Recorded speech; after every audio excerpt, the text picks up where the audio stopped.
Salut à tous, j'espère que vous allez bien, et dans cette vidéo nous allons aborder le cas d'un animé ultra qualitatif, qui commence à dater un peu, mais qui a refait surface il n'y a pas si longtemps que ça. Je parle de The Irregular at Magic High School, sans accent, ou simplement de Mahoka Koko no Retosei. Oui, je sais, il y a High School dans le titre, et en général dès qu'on le voit ça sent la merde, sauf que pour celui-ci ce n'est pas du tout le cas. Mais alors, pourquoi faire une vidéo dessus? Premièrement parce que l'animé a émergé une fois de plus, et que la plupart d'entre vous ne connaissent peut-être pas. Je vais donc présenter l'animé, parler un peu des bons côtés de celui-ci pour vous inciter à aller le regarder, parce que ça vaut vraiment le coup. Et à la fin, comme je fais toujours, je vais parler de la continuité de l'œuvre, donc de la saison 2 en animé, en manga ou en light novel. Je souhaite au passage la bienvenue aux nouveaux arrivants sur la chaîne, et je remercie tout le monde d'être aussi actif sur celle-ci. C'est vraiment important. Bon, lançons l'intro. Ah mais je vous ai pas dit la dernière...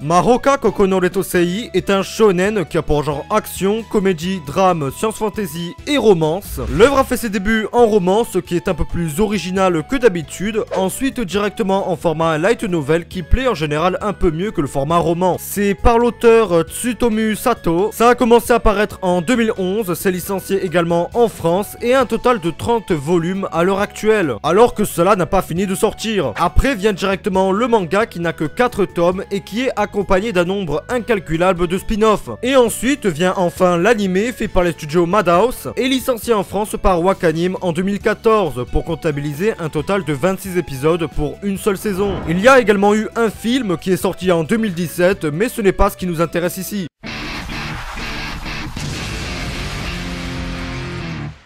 L'intrigue se déroule dans un monde où les événements de l'histoire sont un peu différents que dans la vraie vie. Et dans ce monde, on découvre que la magie existe et peut être utilisée grâce à la technologie moderne. Mais cependant, l'utilisation de la magie est régie par la génétique, ce qui rend le nombre de magiciens très faible. Tu es un sorcier, Harry. Nickel. Mais la découverte de cette magie engendrera pas mal de conflits, notamment une troisième guerre mondiale qui se déroulera de 2045 à 2065. Et après, toutes les superpuissances de ce monde se sont réunies en 4. Les États-Unis d'Amérique du Nord, la nouvelle Union soviétique, la Grande Alliance asiatique et enfin le Japon. Et l'intrigue fait ensuite un zoom sur le Japon, car là-bas, ce n'est pas le gouvernement qui contrôle les magiciens, mais c'est une assemblée de 10 clans. Et ces mêmes magiciens, du fait de leur faible effectif, sont forcés à intégrer des écoles ou des métiers liés à la magie, car ce sont devenus des armes gouvernementales. Au même titre qu'une bombe nucléaire, chaque pays essaye de développer ses magiciens pour dissuader les autres pays d'attaquer. On appelle ça à la base la dissuasion nucléaire, mais là on pourrait plus parler de dissuasion magique. Et dans tout ça se trouve aussi un groupe de terroristes nommé Blanche, ou si je veux faire un peu le mec japonais, je pourrais dire Blanche, qui ne sont pas d'accord avec la prolifération de la magie, ce qui pourrait bousculer la société. Ils vont donc par tous les moyens essayer d'éradiquer toute forme de magie de ce monde. Nous faisons encore un dernier zoom sur le personnage de Tatsuya Shiba, qui symbolisé par la fleur, car ce sont les meilleurs élèves du lycée, ceux qui ont fait les meilleures performances au test d'admission. Et la deuxième catégorie, les weeds, les plus nuls en gros. Je pense que j'ai pas besoin de faire un dessin. Et eux sont représentés par... par rien en fait. Mais malgré tout, ils persévéreront, lui et sa sœur, à travailler et participer à la vie de lycéen. Ils vont alors rencontrer pas mal de personnes, en commençant par Erika, une fille au caractère de garçon et qui a bien trop d'énergie. Viendra ensuite Léo, qui a un mode de combat absolument trop stylé, mais qui est un peu chiant sur les bords. Mais un jour, une bagarre éclate entre les Bloom et les Weed, et celui qui les a séparés est Tatsuya. Et le comité de discipline a remarqué son habilité à lire le codage des CAD. Les CAD sont des sortes d'armes ou d'outils permettant d'invoquer la magie. Le mage a juste besoin d'envoyer des signaux de Psyo à l'appareil. Et Tatsuya est parfaitement capable de lire les lignes de code, ce qui lui permet même de les annuler ou les modifier. En gros, il est ultra cheaté. Alors donc, le comité de discipline va décider de l'enrôler en tant que membre. Il sera donc chargé de gérer le conflit et différend au sein du lycée. L'intrigue commencera plus ou moins ainsi, laissant planer beaucoup de mystères sur nos personnages principaux et leur vie d'antan, avec Tatsuya qui malgré son insociabilité se fera beaucoup d'alliés qui reconnaîtront ses vraies compétences et formeront une véritable équipe pouvant faire face à toute menace.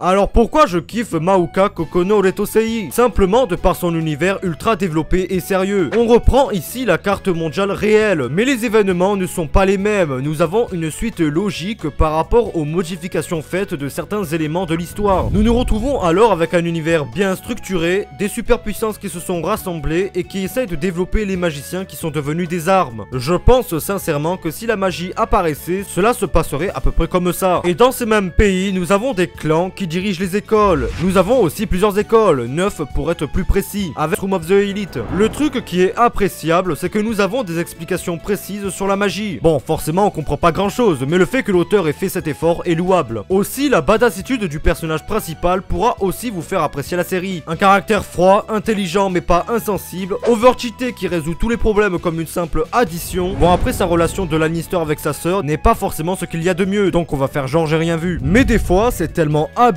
que cela pourrait être même vu comme parodique. En gros, ce n'est pas un héros de shonen qui va crier dans tous les sens ou surréagir devant une situation où il va se faire botter le cul. En soi, l'histoire est loin d'être unique, mais son exécution est simplement parfaite. Elle rassemble un nombre de qualités bien supérieur à certains autres animés. Alors bien sûr, il y a du fanservice, il y a des moments chiants, des personnages chiants, mais tout ça n'est qu'une infime partie par rapport à tout ce que propose l'animé. Personnellement, même les dialogues ne me font pas chier pour une fois. En gros, ce n'est pas révolutionnaire, mais c'est dans l'univers d'un animé qu'on aime.